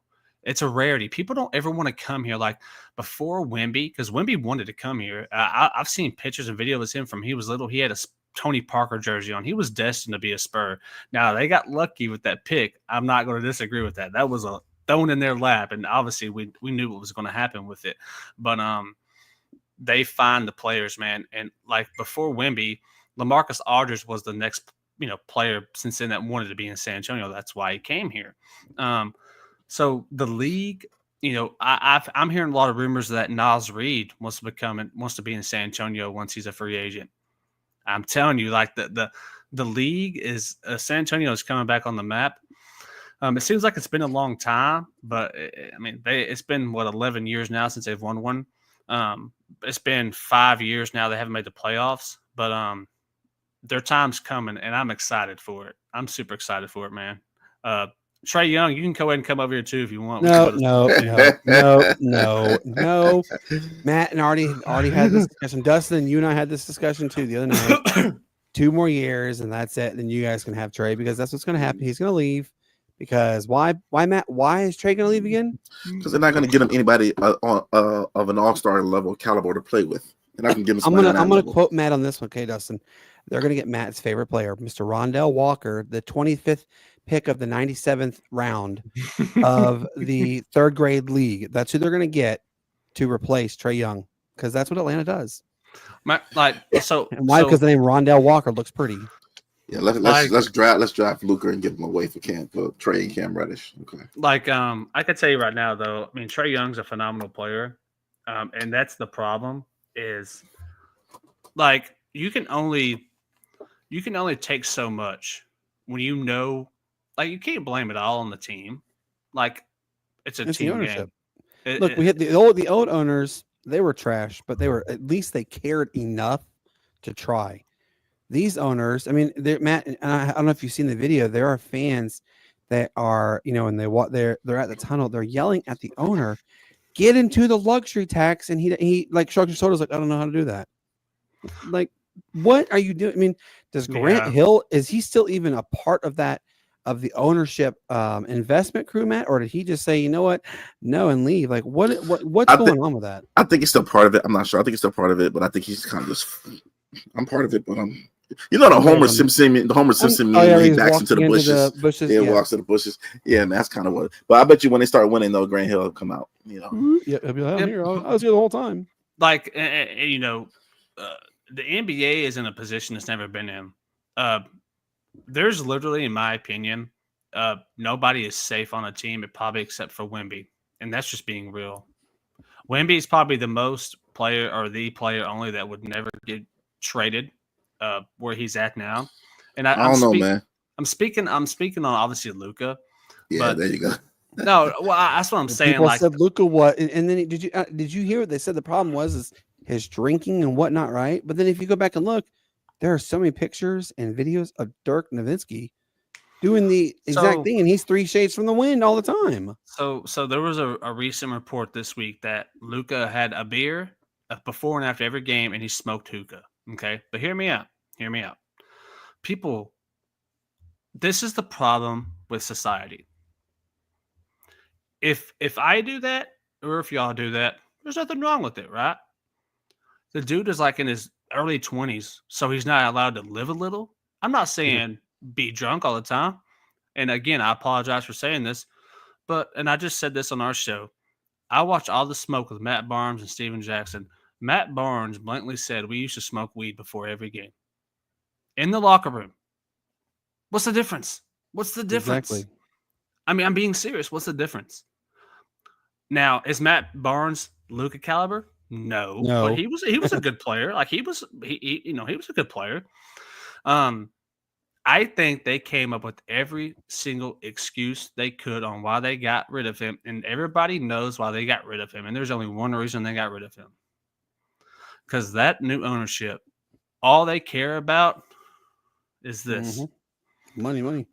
All of that casino in Dallas. If not, they're shipping them to Las Vegas. That's all they're doing. That's their plan. And if they don't get it, they're going to be shipped to Las Vegas. And that's Derek's team. So he says that ownership and that whole management, they're a bunch of snakes. I said it's perfect. They could just be called the Las Vegas Pythons. Be done with it. There you go. All right, so let's go on to another topic real quick here. Obviously, Matt and I have talked about this several times. We started one of our shows. There is this big mess that happened with FS1. And Matt, what was her name? Joy what? Oh, the beautiful and lovely Joy Taylor. Oh, yeah, God. which, by the way, folks, in case you were living under a rock, she has been dismissed from FS1. Fox has said enough is enough. They've kicked her to the curb. It's a pretty big story coming out of there. We're not going to delve into it because obviously this is Joy Taylor's situation is far from over. We're still going to see more come about, I'm sure. But yeah, pretty interesting. And then the next topic, thing I want to mention also, Matthew Stafford, his contract has been restructured with the Rams, so he will no longer be eligible to be traded anywhere. Now or sign anywhere in general. Basically, he's staying. Basically, he says he's staying around for the rest of his career. Okay, good deal, right? All right. So today, ESPN puts out a story that said, and it was on Sports Center, and it was all over the thing about available quarterbacks that are going to be looked at for the market because the quarterback market is very stale right now. The first name that's mentioned, everybody knows, is Aaron. He's been mentioned. Where has he been mentioned, Matt? He's been mentioned the New York Giants. Leave it to the Giants to try and hope and pray to go after an old busted for a new instead of getting a new hotness kind of thing. Yes, I just quoted you, Will Smith from Men in Black, old busted, new hotness kind of thing. Yes, leave it to that. Well, then Aaron Rodgers was linked to the Oakland Raiders. I mean, the Las Vegas Raiders. And I've heard that quite a bit, actually, in general, that they have looked at him. But then the Vegas Raiders have been linked to Sam Darnold. And they have been mentioned to Russell Wilson, to Justin Fields. So, the market's really dry right now for young quality quarterbacks other than Justin Fields. I'm going to ask you this first, Matt, and then Dustin, it's the same question for you as well. But Matt, we're going to ask him first. What's going to happen? Who is the first domino to fall? We're not going to know yet, man. I think the draft is going to happen first. Like with the Giants. I don't know what pick they have. Is it like the 2 pick or 30 pick or something like that? It's the second. Third pick. Third pick. They're going to draft a quarterback. I don't see why not. They're going to take. There's a lot of solid quarterbacks, contrary to the belief, man. And of course, around every draft time they start putting out negative articles about quarterbacks, and they start trying to alter the draft a little bit here and there. But obviously, who has the first pick again? First pick, Titans, then the Browns, then the Giants. All right. Now, I don't think the Titans. I think the Titans are going to give Will Levis another chance. I think they are. I don't see both of these all these quarterbacks coming out. I don't think they're better than Will Levis right now. They're not. So I can see the Titans drafting defense, probably the defensive lineman from Abdul Carter from Penn State. I wouldn't draft him because of that stress reaction that he has in his foot. Yeah, but that's the same, with the modern advancements in technology and stuff like that, man. But also, with Myles Garrett asking for a trade, man, I can definitely see a team in the top 10 giving up a draft pick for Myles Garrett. So I can see the Browns coming back in there and making a play in that top 10. But I don't know which domino's going to fall, man. I think it's going to depend on the draft. It's going to depend on what happens in the draft. What about you, Dustin? What domino do you think falls first? Can I get Aaron or who? Well, I'm gonna give you a wishful domino that I wish would fall. That's not gonna happen, but I just want to do it because I like picking on this player. If anyone in the teams are listening, please come get Dak Prescott off my hands, and I'll be happy. So that would be the first domino I wish would fall, but not going to happen because they have way too much money and no one's going to take him. But man, I mean, Aaron Rodgers does not fix your problems in New York. He's definitely not a long-term fix, right? What would the Giants want to do with someone like Aaron Rodgers is over 40 years old. He's coming off statistically his worst stats of his career due to his, because he's coming off of an Achilles tear. I mean, let's the be Giants, real. They don't have the roster to win right now. They don't. They have Malik Neighbors. I mean, he's going to be a beast if he can get a quarterback on that team. I mean, he had a decent year with nobody. I mean, literally, still had a decent year for a rookie. I wish I could have seen him with a good quarterback this year, what he could have done. I do think Aaron Rodgers will end up – it really depends. What's he wanting out of it? Is he at the stage of his career where he's like, I can still play? If he's at that stage, he will end up in Las Vegas. But if he's willing to take a little bit of a backseat a little bit, which – that's his pride, and that's not who Aaron Rodgers is. Because I do think the Giants, they're going to draft a quarterback. There's no way they don't, right? Like, who's out in the market for them to go and get right now? Like, there's nobody. There's nobody. They're not going to stick with Tommy DeVito. And what's the other one on? He played in Missouri, and I can't think of his name. That's not their future. They know that's not their future. I think they draft Shador if he's there still, which I think he will be. The Giants. Who do you think draft Shador? Oh, the Giants. They're going to draft Shador, and all that's going to come down to is his daddy will be there soon. It's just facts. It's going to happen, right? That's a great market for both of them. I think Shador can play. I'm not knocking him. I hate he's not working out. And neither is Cam Ward. Maybe there's reasons behind it. Maybe they don't feel like that's a necessity because they know they're going to be up there. But Matt, I know Will Levis has that potential to be a good quarterback, but I still think I still think they go quarterback for some reason. I don't know how much longer they give him. Like I think they get Cam Ward. I really do, because I mean, not that team is going to be good regardless of who they get. No, they'll be back in the lottery again, or the top picks again next year. But I mean, Will Levis he's good. Don't get me wrong, but you have to look, if you're really looking at the future of your franchise, you have to look at like maybe a few years from now, maybe not now.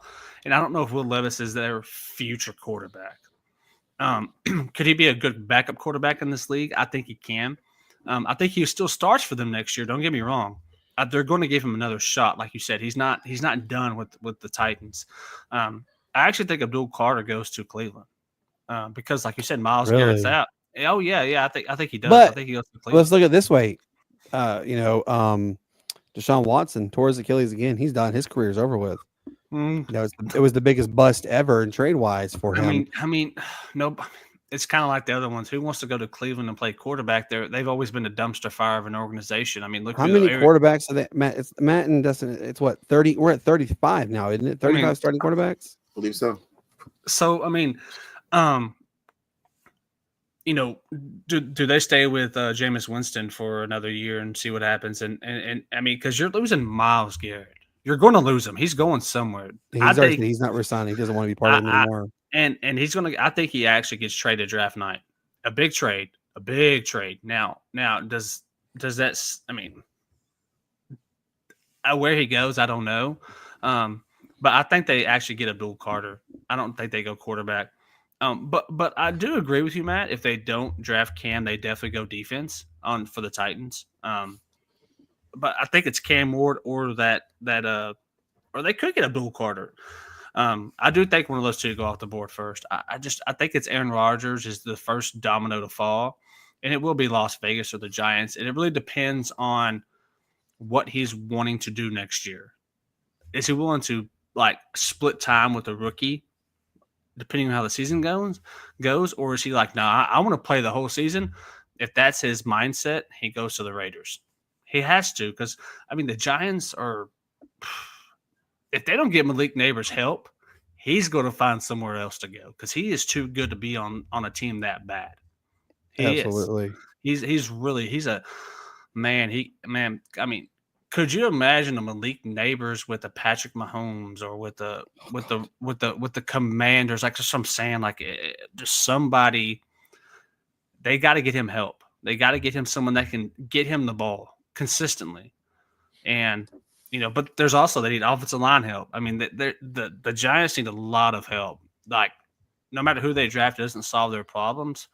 But I do see an Aaron Rodgers right now. I'd have to say he goes to the Raiders based off of.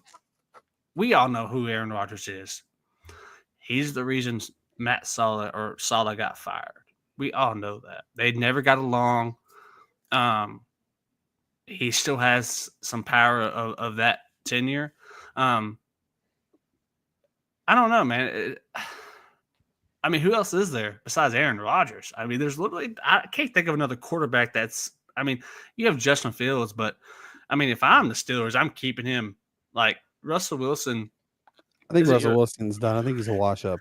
He's not your long-term quarterback. Like, the quarterbacks in the NFL, I mean, outside of Jalen Hurts – Patrick Mahomes, you can see him say Dak Prescott, the kid from Washington. I always forget his name. Jaden Daniels, like Baker Mayfield. Those are kind of younger. The quarterback room is getting old. It is. So absolutely it is. And honestly, if I could throw you a sleeper in this draft, this is going to sound super crazy, but this kid gets drafted, I think, in the mid-round. But watch this kid. I'm telling you, it's Kyle McCord from Illinois. He's solid. He played Ohio State. He's a sleeper. I actually want – it's crazy. I want Dallas to draft him some point. He's a sleeper.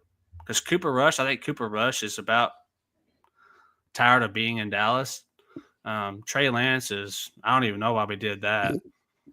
Trey Lance is a bust. Dallas has got to draft a quarterback. Personal opinion, they've got to. We don't have much more time. Like I'm not saying. I mean, we have Dak's going to be there for a while, but beyond Dak, Cooper Rush isn't your fix. Trey Lance is your fix. It's quarterback now for them as well, but not early for sure. Absolutely. All right. I will piggyback on his Kyle McCord thing. I watched him tear up our Georgia Tech defense, man. Yeah, Kyle McCord is a solid quarterback. I always thought didn't get talked about enough. What he did this year was actually pretty. Yeah, he had a pretty good season. So he does. And who'd they beat their last game? I can't remember. Didn't they beat Miami? I think Georgia Tech beat Miami. Yeah. Yeah, they did beat Miami. No, Kyle McCord plays off Syracuse, I believe. So he plays at Syracuse. I think Syracuse won. Yeah, because Syracuse bumped Clemson into the ACC championship, which got them into the 12.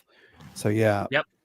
It's going to be good. Watch him. I'm telling you, he's going to get picked up by somebody.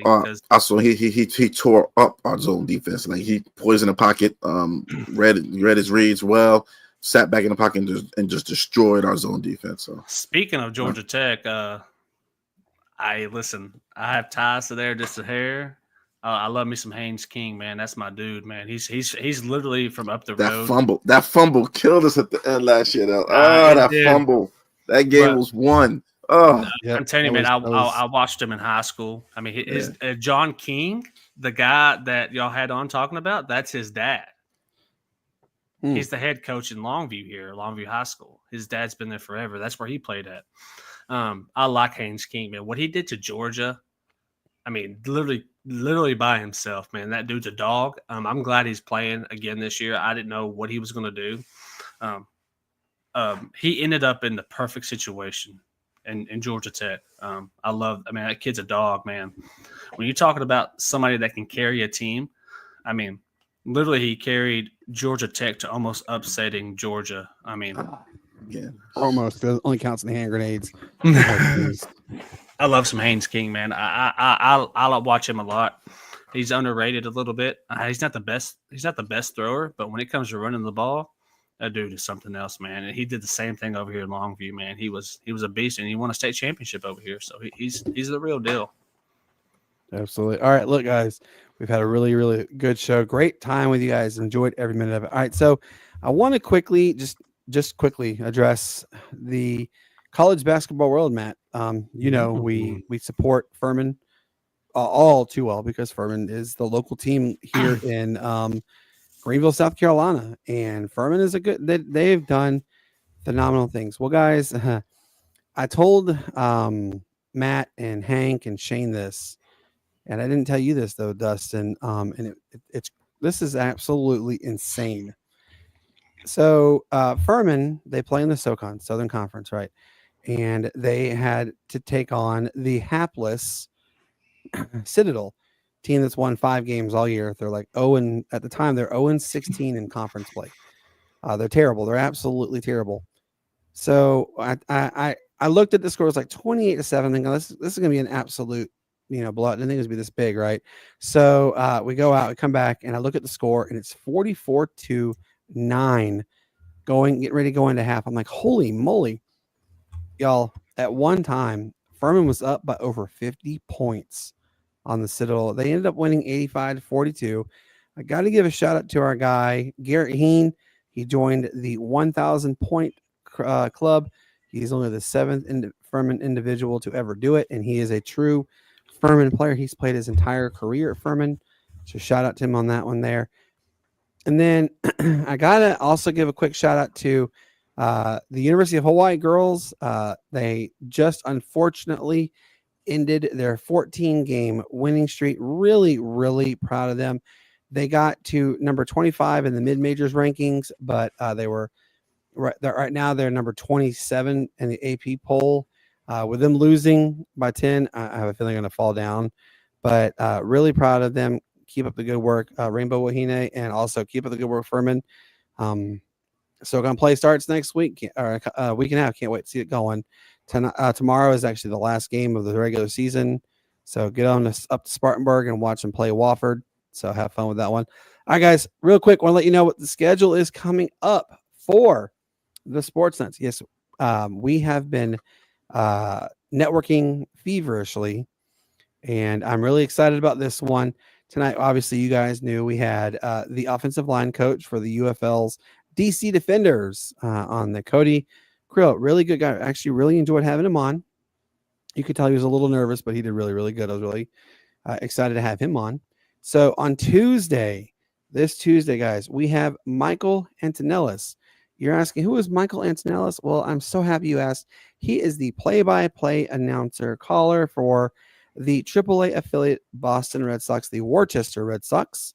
He will be coming on to talk with us about minor league baseball, because look, minor league baseball is literally about to get going, and I'm excited about it. And then comes the Ultimate Fun episode, March the 7th, which is next Friday. The Super Bowl champion himself from the Washington Redskins and the Atlanta Falcons Ring of Honor Hall of Famer Gerald Riggs Sr. is joining the show. He will only be with us for 20 minutes, 7:30 to 7:50 Eastern. You're going to want to be in there. He's a phenomenal individual. I met him with my I actually have a mutual friend, Jamal Anderson. Matt knows who Jamal Anderson is very well, don't you, Matt? Yes, Mr. Dirty Bird himself. He introduced me to Gerald Riggs. Rather excited about that. He's a really good guy. Gerald Riggs, I appreciate him taking the time to come and talk to us. Then I'm coming up on the 11th of March.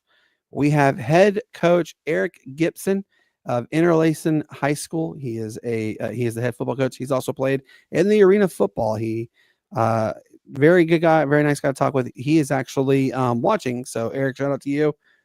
And then I'm working on a couple others. I'm actually talking to the play-by-play caller for the Tampa Bay Lightning, Mr. Dave Haskins. He's a really good guy. Love him. Dustin, I want you to get a chance. Google Tampa Bay Lightning play-by-play announcer when he calls. When the Lightning score, he is so emphatic. It's not like he's going to jump through the microphone. It's incredible. Love hearing him. He's a great guy. Good team, everything. So yeah, we're working other angles. Matt's working a couple other angles. Shane is also working some angles. Hank is as well. We did reach out to Pace Academy today. I spoke with the athletic director. Matt, what is so significant again? Why we're reaching out to Pace Academy in Georgia? Their head coach now is former Atlanta Falcon, Mr. Sean Witherspoon. Spoon, yes. So we're hoping to hear back from the AD by Monday. That's good to go. We will have him on. We'll keep you guys updated. Cannot wait for the possibility of having him on the show. Spoon, he's a fan favorite, still is. All right, guys, we've had a fantastic time with you. We appreciate everybody that's tuned in. We've bent your ear for almost 2 hours. We're 10 minutes away from 2 hours of bending your ear. We had a great show. Shout out to our man, Shane. Shane, congratulations on getting the new job. We are excited for you, and we look forward to having you on our next episode on Tuesday. Again, guys, we will have the Worcester Red Sox AAA affiliate of the Boston Red Sox. The play-by-play announcer will be on. Dustin, man, what do you say to these wonderful people? Well, first, I want to say thank y'all for allowing me to come on, hang out for a little bit. I always enjoy it. And please, if you're not following Tired Sports, please follow us on Facebook, Twitter, or X, whatever you want to call that. YouTube. Also find us on Spotify, Apple Podcasts. We do shows on Sunday and on Wednesday at 7 p.m. Sunday Central Time and 8 p.m. Central Time. And come and hang out with us and listen to us act like we know everything about sports, even though we don't. Love it. And for our good friend Hank, which Hank, obviously, guys, we told you he is building his studio. Hank's, he appreciates every time he gets to see you, interact with you. Shout out to everybody who watched tonight. We love you. We appreciate you. Matt, what do you tell these lovely people again? Oh yeah, of course, man. Just enjoy your weekends, guys. Make sure you tune in to sports, but be smart. Let's be smart about our decisions that we make. If you go out and drink, call an Uber or have a designated driver. Don't get flagged. Yes, do not get flagged. Don't give us a call. We're not bailing you out. Sorry, we love you, but we don't love you that much. Guys, I tell you all the time, peace up, A-Town down White. It's the greatest sports city that there is. Shout out to the Atlanta Braves. You guys are killing it in spring training. Let's translate that into the regular season, and let's keep dominating the league the way we are dominating, and give the Dodgers a run for that World Series and the NL Cup. And guys, have a wonderful evening. Take care of yourself. We will see you on Tuesday, 7:30 Eastern. Be there. Y'all have a wonderful evening and go have some fun with family. Enjoy the weather. Good night.